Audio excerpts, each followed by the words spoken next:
Victòria Joan Gamper davant del Barça Atlètic.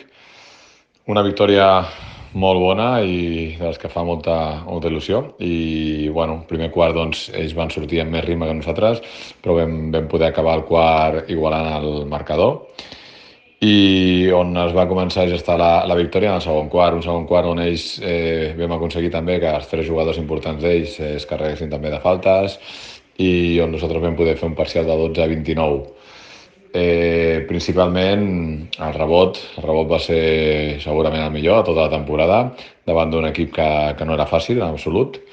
Ens vam créixer i vam aconseguir, doncs, a la mitja part portàvem 30 rebots ja a la mitja part i 16 ofensius, que és una bogeria totalment, i vam acabar en 51 rebots totals i ells 31, o sigui que realment hi ha molta diferència amb el tema del rebot i amb el tema del tir de 3, que vam aconseguir que no llencessin molts tirs lliures alliberats, per tant vam baixar bastant el percentatge.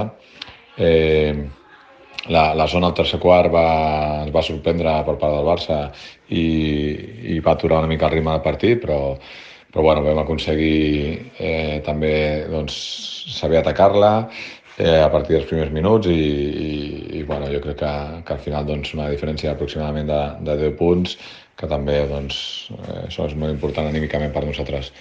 Així que, bueno, setmana que ve contra Navàs a casa, a veure si podem omplir el pavelló, perquè per mi és un dels partits més importants de la temporada. Gràcies.